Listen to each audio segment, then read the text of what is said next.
What? Con? We used to play bowls at school together. He can't be gay.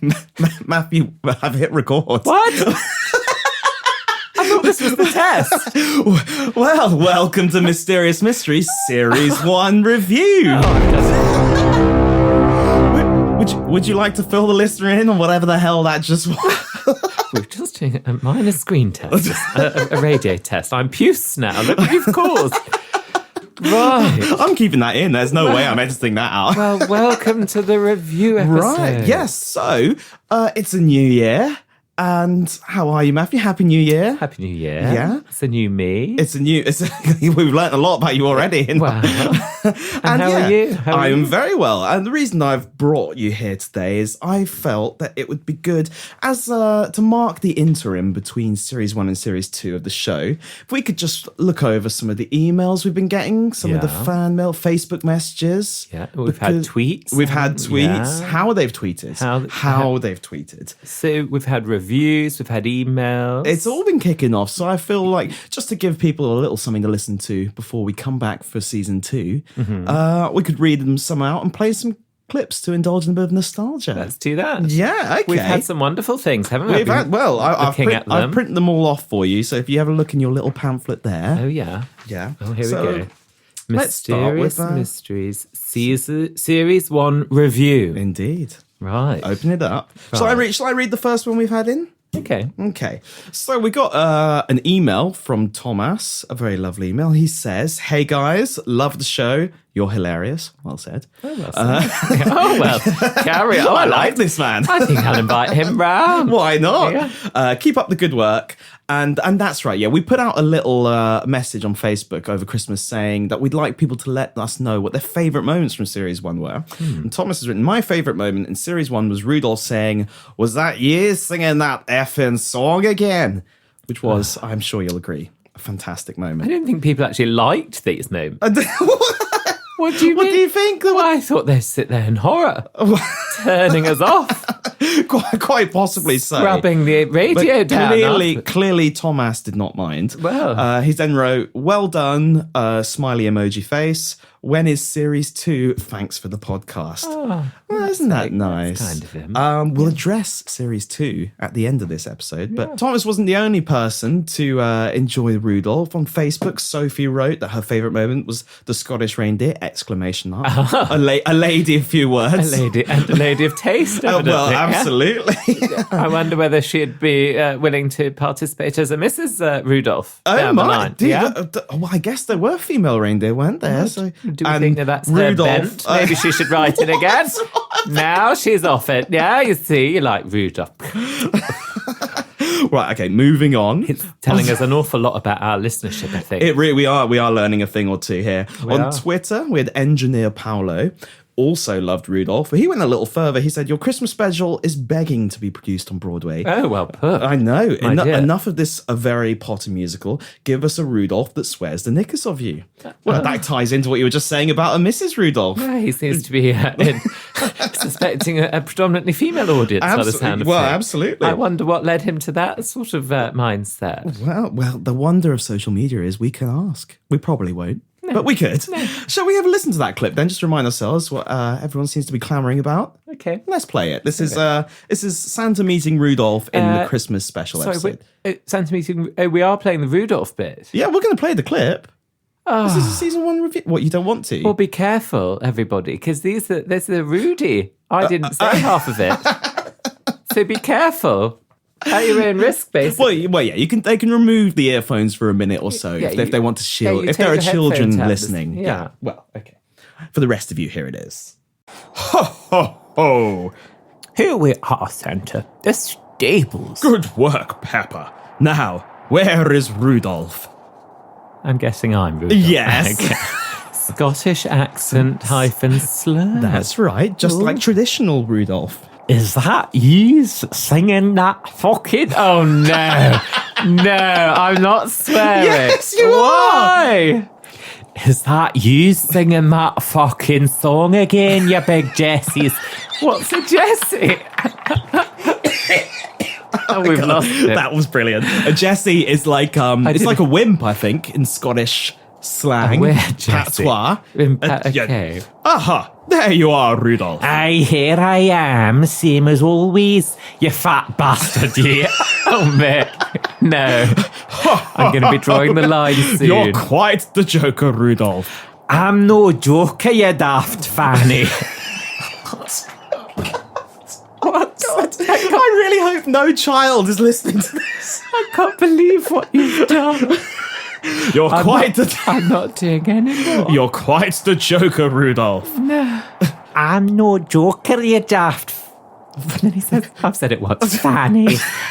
Away you go back to your nice wee house with the elves. I'm trying to get some kip here. Ho, ho, ho. How you make me laugh. Have some respect, Rudolph. Don't forget who you're talking to here. Okay, I know it's the big man himself, Santa. Oh, he has to make a return. I feel like I'm having post-traumatic stress disorder.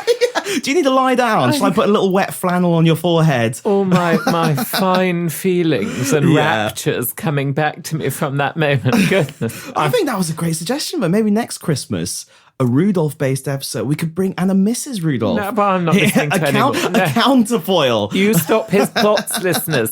Don't you write in saying honest, Rudolph and the clips like this. You stop his plots. Let's be honest. We are certainly going to be taken off air well before next Christmas.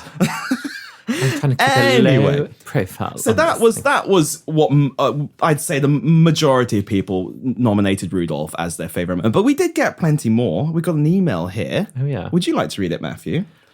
This is from, hold on, what's this guy called? Email. This is from Phil. From Phil. An email from Phil. And yeah, Gentlemen. you read it out, Matthew. This is his favourite moment. Gentlemen, I recently listened to your podcast episode, Rusty Trombone Private Investigator, and as a professional whiskey distiller, I don't remember this, a whiskey distiller, You never pay attention to any of the emails we get. I felt compelled to write in to make a complaint, oh God. I know. About your otherwise erudite and well-researched script. Well said, Phil. Thank you for that. Why are you laughing? Sorry. Okay.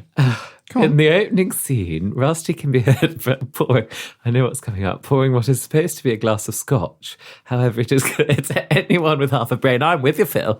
I'm with you. Wait, with him what? That the sound effect used is not one of someone pouring a scotch. He wasn't, was he, Phil? Excuse me, carry on. How you thought you could fool anyone is beyond me. Okay, should we play what he's referring to so people can hear? Well, it's quite graphic from memory. It's not. I don't know what you and Phil are on about. Hold on. So here's the clip. And so I sat down at my desk and poured myself a scotch.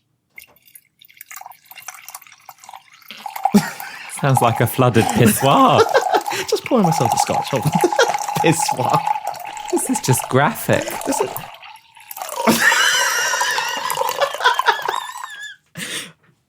And as I raised the glass to my mouth, I heard the sound I've been waiting for days. A knock on the door. Finally, a client, a new case. But be careful what you wish for, because this case could so nearly have been my last. Well, I don't know what you and Phil are on about.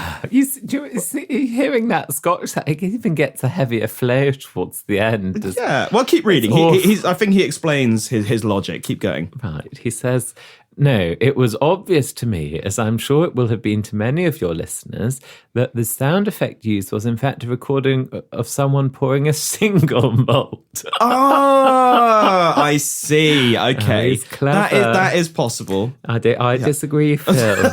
I think it was a different sort of malt, if you know what I mean. And I don't think it was the purest of malts. You can tell because a scotch takes longer to pour than your sound clip would suggest. Oh, okay. That's interesting. I never knew that. Yeah, because it's bollocks. That's why. That's why. Me. Phil is a professional whiskey distiller. Phil, I'm sorry. If you are a professional whiskey distiller, anywho, he says, I would appreciate it if you would put more rigour into your pre-production vetting process to avoid such embarrassing errors in the future. Regards. And then he's written Phil. Oh, he's written a PS. Wait, what's his surname? He turns. Well, we can't say. Go. I think in this case it would be okay. Personal data reasons. Okay, his name is Phil McCavity. PS. Thank you for explaining what a rusty trombone is. My wife of 45 years and I have been enjoying the practice in recent years, but were at a loss when asked by our reverend at a dinner party what the act actually was called. Oh, well, see, we're spreading some knowledge. We're helping people out there. Informative. Phil McCavity is an interesting gent. One think- sounds of email. Please do email us again. I think I should be logging in and blocking Phil McCavity from now on. Thank you very much. We told them that we don't want these pictures or these things in our email accounts. Hey, listen, that's the beauty of the internet. You don't know what you're going to get. It's a paper trail. Well, the next paper trail I found was in our iTunes reviews section, Matthew, and it seemed to a couple of you seem to be causing quite the storm in the iTunes reviews. Go on. We have Row 9017 says, "I cannot fall asleep without listening to Matthew's voice." Oh. What do you make of that? Oh my. Row 9017. Feel free to drop by again soon. You come on over. Shall I use my most caramel voice I can? Oh, I can imagine Roe at the moment is just, well, let's say he's loosening himself up. How do we know? It could be anyone. That is a very good point. That is a very good point. I don't know. I assumed it was short for Roland. Whomsoever you may be, you can come and knock on my door. Well, hold that thought. I'll read you to sleep. Another iTunes review by The Badford says simply, "The posh one, he sounds hot." Oh, I'm glad to I assume he's talking about me there. Yeah. Well, I mean, to be honest, the listenership haven't been extolling themselves of late, so I'm not entirely sure which one he classifies as posh. But I think the insinuation is that it's perhaps my received pronunciation. Oh, I see. So, well, yeah, there you go. You're getting some love. And if anyone else wants to show Matthew some love in the iTunes reviews, please do keep them coming in, and the 5 stars. If you're not giving us 5 stars, then feel free to not leave a review. Oh, thank you, someone else who left us a 5-star review was the Pap Man, who wrote, "As someone who enjoys both flatulation and classical civilization, I have struggled to find a podcast that caters to my tastes. The wait now is over, and it tastes just like I imagined it would." You see, it's nonsense. This is the kind of person who's listening to our podcast. Well, who would even write that? This man who calls himself the Pap Man. The Pap Man. We're in good company, Matthew, aren't we? What is you? You? What do you mean? Hey, both our names go out on this thing. Well, I'm keeping a low profile. Thank you. The Pap Man. The Pap Man. Well, thank you, Pap Man. And I think I know what the Pap Man is referring to there. What is a Pap Man? A Pap Man, I assume someone who enjoys papping, which I believe. Like when paparazzi. you read like old school comic books, and someone farts, and they have the little exclamation that says "pap." Oh, is that? I didn't know that. You say you know that. I don't know that. You're telling me. You knew. Well, I might be completely parp. Parp would same make more thing. sense. Okay. 6 of one, half a dozen the other, Matthew. Yeah. But yeah, to be honest, I don't think that we should be giving any intellectual rigor to the Pap Man's comment. To the Pap Man and his comment, who enjoys flatulence and classical civilization. I query the second half of that sentence. I think I know what he's referring to when he says that, so let's play that clip.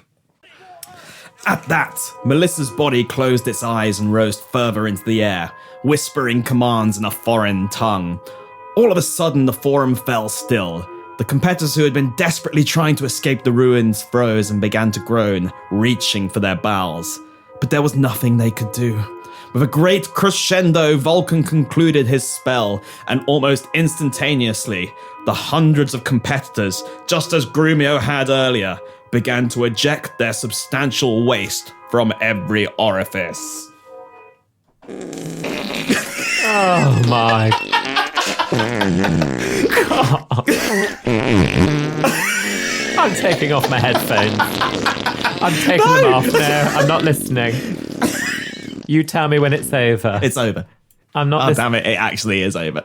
Do I put on my headphones? Oh, that's up to you. The sheer quantity of waste overwhelmed us all. Oh. There was to be no... The sound effect was actually entitled Mass, and then he's put a swear word with ing on the end, and the swear word begins with S, and that's literally what it was called. What no one gets to see is behind the scenes, I had to create that sound effect, so I was sitting here with about 20 different takes of fart effects. Well, the Pap Man is clearly, despite what you said, a man of excellent taste. That was a fantastic bit. I can't believe I'm being dragged through all these moments again. These are now indelible on my memory, indelibly marked. Well, okay, let's try and erase that then. Why don't you read the next email? Email. Greetings from Germany. I very much enjoyed your Christmas special, but wanted to ask a question about one scene in particular, the moment when Santa finds a pornographic video in the snow. A key part? This is news to me. In this scene, you mentioned that the film is called North Pole Dancer 17, Christmas Sweaters and Mona's Edition. And then Pepper the Elf responds that he prefers Stocking Fillers 12, the chimney's blocked, so use the back door. I was intrigued, so over the festive period, I tried locating both of these films at my local retailer. You missed out a word there, Matthew. My local pornographic retailer. Yes. But after hours of searching through their stock, I simply couldn't find them. As a result, I was forced to look for material elsewhere to provide. He goes on a bit. He does. Not that we don't like a long email. No, we do. No. Or if it's flattering. As a result, I was forced to look for material elsewhere to provide the backdrop to my Christmas Day self-gratification and ended up polishing. Oh, he's rude. He's rude. What did they do? And ended up polishing the doorknob. No. I'm not reading. It's rude. You read it. He says he's polishing one off Yes. to Kermit the Frog in the Muppet Christmas Carol. No. What? I'm not reading this. Listen. No. These are. Look, what kind of appreciation are you showing to the listeners? He's taken time out. That's unacceptable. What? Okay, No. You're not his mother. No. He can write whatever he wants. Keep going. While it wasn't my worst, I would like to... Wait, his worst what? Well, he uses the diction tug, but I just disagree. I can't see how a German... He's got a great command of the English language, He does. doesn't he? Well, a land of the English slang. While it wasn't my worst I would like tug, to avoid it happening again next year. As my mother said, it's brought her enjoyment of the film. This is nonsense. If you could let me know where I can purchase the festive erotica you mentioned in the podcast, then next year I can watch them privately in my room and won't have to spoil the family Christmas in my pursuit of stimulating material. Thank you, Jerkin Bonk. Well, Mr. Bonk, I think we can safely say that was not a genuine. I think it's the disturbed mind of the writer of this series. I do hate to break your heart, Young and Bonk, but unfortunately I did make up those titles. But it seems like he gave in a bit early. A confession? He searched one retailer. He doesn't even say if he Googled, like, I'm sure there are similar movies out there. But he does refer to one of my personal favourite moments of the first series. So I think we'll play that scene that he's talking about. Here it is.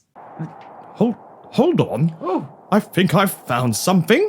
Yes, there's something here partially buried in the snow. What is it, Santa? Is it one of her belongings? It's oh, never mind. False alarm. It's just one of my pornographic videos. Which one? Why would he say that? Why would the elf know? The elf wouldn't know, Mick. Well, would he? Well... It's North Pole Dancers 17, Christmas Sweaters and Mona's Edition. Yes. I was wondering where that went. Why would he know? Maybe they have a shared DVD collection in the North Pole. I personally prefer Stocking Fillers 12. The chimney's blocked, so use the back door. Oh, my goodness me. And why would it be in the blizzard? You see, it's nonsense. It's nonsense. I can barely breathe. I'm not listening. Well, you know, hearing that again, it does make me rue the fact that those aren't real titles. They sound intriguing, to say the least. Do you think maybe we should get in touch with Jurgen? Because he sounds like he could join the writing team. I have nothing to say, but I'd be very keen if Mr. Bonk was not contacted. And I do very much hope that the Mysterious Mysteries admin team did not respond. And I hope that they're listening to this order by one of the presenters. Mr. Bonk, I'll get personally in touch. Right, well, we'll move on. We got this, actually, this is a really lovely email. We got a message, rather. It was on Facebook Messenger. Do you want to read it or shall I go for it? I'll go for it. I really like this. Hello, guys. Just wanted to tell you how amazingly hilarious your podcast is. Well said. I literally lolled, real life laughing out loud like a crazy person all my walk to work after starting RIP B&B. I find myself walking the long way home every day so I can listen to more. Listening to your banter is such a great start to each day. I mean, this is lovely, but we can't just have this eulogium for ourselves. Well, that's exactly. I want this to be recorded so that I can play it to myself every couple of days. Just listen to this part of the review episode where I get up in the morning. I'll read it very quickly there. I'm looking forward to season 2. I moved over to Australia from the UK 2 years ago and I love it, but sometimes it's lonely and you guys remind me of me and myself, my friends back in the UK. It makes me smile. You're Which friends? Marvelous. Which characters? Across the series? No, she's just saying. I think she's just saying our rapport, our friendly exchange. Now that is lovely. That isn't it? So, anyway, thank you for putting your stories and hilarity out into the world. You're making people laugh all around the world. Kindest regards, Ailey. I think that's how you pronounce her name. Sorry if that's wrong. Isn't that nice? Isn't she lovely? Nice. I mean, that it shows we have a broad spectrum of fans. You got Ailey on the one side. People laugh. All around the world. Okay, this is not a musical episode. Tonight. Let's put that down. So you've got Ailey on one hand. On the other hand, you've got Mr. Jurgen Bonk. I'll spare the listener any more of this. Anyway, Ailey never actually mentioned what her favourite part of the series was. But I have a feeling if she had, it would have been this one. It's awful quiet in here. Maybe the chicken isn't home. Oh, he's here all right. Whenever the chicken isn't bringing crime to the streets of Gastric, he's always cooped up in his hideout. Look, there he is, by the fire escape. He's getting away, skunk man. It's time to use my superpower. Stand back, rent boy. Things are about to get smelly in here.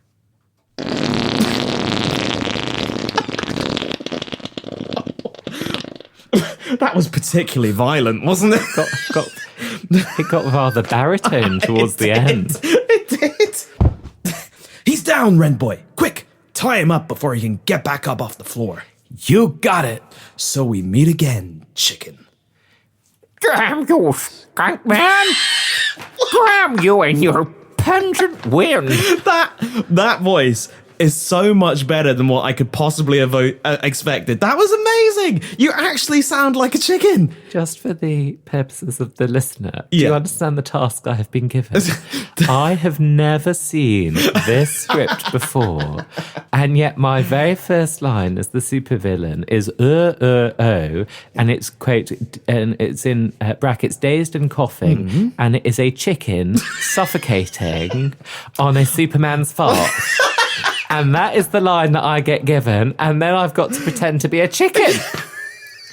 I think I speak for everyone in saying that was your finest dramatic performance in the entirety of season 1. I can't believe I got through season 1 with that sort of literature and expectation. It was incredible. Now, I'll give the listener a rare insight into the thinking of the writer here, in that when I named that character the chicken, I didn't actually mean he was an actual chicken. It's like in Batman, there was the Penguin, but he wasn't a penguin. He was a man called the Penguin. But you just went with it. I don't know, do I? I just sort of, I get given what I get given, and I get literally the second I read it to think of it. And if it says the chicken, I'm sort of guessing that it's a chicken. I can see why you would make that inference. I'm so glad you did. It's now in my head that he is an actual chicken. And Rent Boy was a rent boy, wasn't he? Well, we haven't delved into his backstory. Maybe that's something for a future episode. Now it comes out. I'm sure he and the chicken will return at some point. Right, I've got another email. You've got another email. Move us on. Is this the last one? This is the last one. Okay. Yeah. So this is the last one that we're going to read. I mean, we have obviously our sack has been very full of lots. We've had a bulging sack full of letters and emails, but these I think this represents a good broad spectrum of them. So go ahead, read this one. This email. Hi, Mick and Matthew. I felt the need to get in touch to let you know how important the work you're doing on Mysterious Mysteries really is. In fact, I think it's fair to say that the podcast is saving lives. What a claim. That's a very big claim. What a claim. What's this guy called? Richard. Well, Richard, I'm interested to see where this is going. Last month, my friend Patrice and I had a heavy night on the woo-woos. Is that a band? No, it's a cocktail, I think. Woo Woos? Is it? Yeah, I think so. And tequila, and I ended up passing out on his kitchen floor in a drunken stupor.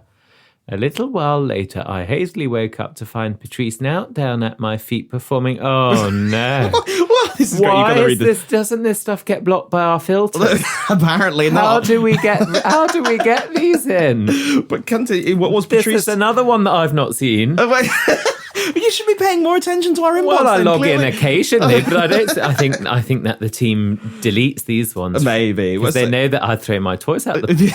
What was Patrice doing? Patrice knelt down at my feet, performing oral consummation Oh my! on me. I'm not saying the naughty. Okay. He said actually it in wrote more- that he woke up to No, find Patrice no, performing no, oral Mick. sex. No, oh, Go. Anyway, there's no need. continue. I immediately panicked and sat bolt upright, asking him what the hell he was doing, to which he responded that he was worried I had succumbed to alcohol poisoning, and so decided to perform the test to detect the signs of life. I see what Patrice was doing there. I was Okay. confused at first as I wasn't familiar with this particular practice, but after Patrice told me to listen to your podcast for more information, I now understand that it's one of the great and ancient methods of first aid. Yeah, well said. It is one of those. It's something. It's a theme that's popped up in a few episodes now. The test to detect signs of life. What? This is nonsense. What are you talking about? This is nonsense. Matthew, we're saving lives here. I'm a defeated. No, keep reading. If I hadn't had heard about the test on your podcast, please, listener, don't take anything. If you do in the podcast in any way seriously, in any way, Keep I reading. speak for myself, then I would have thought the worst of Patrice, who was only trying to help me, and worse still, I wouldn't have known for myself what to do in an emergency situation. But thanks to you guys, I do know what to do, and have in fact just recently performed the test on 2 members of the public after witnessing a near fatal car crash. I don't believe this. Why not? I don't really. Well, don't, Richard. You call the police next. Not the police. You call the ambulance first next time you see a car crash. It's very important to conduct first. Yeah, I'm sure he did call an ambulance, but it takes time for them to arrive. Richard was just doing his duty as a good citizen. I have no doubt that my story is just touching the surface of your influence. There must be people all over Britain and perhaps all over the world who owe their lives to good Samaritans performing the test for signs of life on them after listening to Mysterious Mysteries. And for that, you two should be extremely proud. Kind regards, Richard Blower. Bloody hell. I'm throwing this little sheaf of emails down. Matthew, What? you can't No. judge our listeners like that. We've clearly had a big impact on Mr. Blower. I don't. I don't believe it. But anyway, he didn't specifically mention his favourite part, but I think we all know the bits that he's referring to. Let's have a listen. After I had gnawed and chewed my way through the substance and gained access to the bodies, I could not immediately determine any obvious cause of death. For a brief period, I considered the possibility that they may not be in fact dead at all, that they may perhaps be in some sort of coma brought on by a foreign ailment, and so I felt it necessary to perform a test to detect the signs of life. The test proved in vain, however. Not one of the bodies seemed to be The test proved in vain, however. Not one of the bodies responded to their genitals being stimulated orally. That was actually quite That is how they did it in those days, Matthew. Is that historic? Yeah, I may not know who the king was at the time, but I do know that's how they detected Mick, signs you've of life. forced me to chortle at one of your outrages. Was that a first? think You so. laughing? Genuine? I Oh chortled. my! Okay. You know, when I wrote that line, I didn't know that I was actually saving lives. I take that back. I wasn't chortling. I never you chortled. can hear, listener, like rewind 30 seconds. He was definitely laughing. I take it back. Well, okay, that covers the best of the emails, reviews, Twitter. The best. We don't want to say that that's exclusive of those that we got. We can't say the best. No, okay, sorry. No, That covers a small portion A small. of the comprehensively excellent emails, and yes, is that good? That works. Yeah. Okay. Cool. a bit better. That we got. But don't stop there. Look, we love reading these things, and I'm sure if we get another if our sack starts bulging again, we could do another one of these little recaps and read how out do your... so how do you do it? You can email. You can I email. know that one, mysteriousmysteries@outlook.com. Bravo. I log Tick in one. myself. He does. Well, Yeah. you managed to miss some of those. I'm I surprised. put my nail file down. Turn off the wireless. Absolutely, absolutely. Tip tap type. Loosen your belt. Indeed. What? Don't know where that came from. Moving on. I don't loosen my belt. And they can obviously contact us on Facebook, Matthew. How would they do that? At Mysterious Mysteries Podcast. That is Yes. correct. Yes, that is. correct. So, but you Interesting. don't use that. You just search Mysterious Mysteries. You can just search Mysterious Yeah. Mysteries. If they want to say, look at us on Instagram, some of our pictures, how would they do that? Well, they'd use the same details, wouldn't they? They'd use at Mysterious Mysteries Podcast, and he knows. Listener, he is looking so smug right now. and His he hands knows are in them. the air. But this is the one you always fall on. The Yeah. Twitter, if they want to tweet us. At Podcast Mystery. Well, oh my.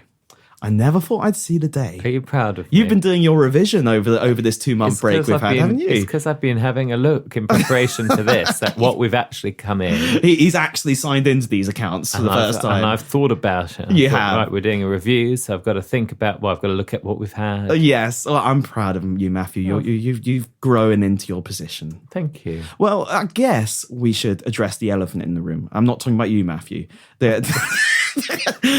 Outrageous. So rude. We should address the question everyone I've wants to been know. working hard at my Christmas weight. Thank you very much.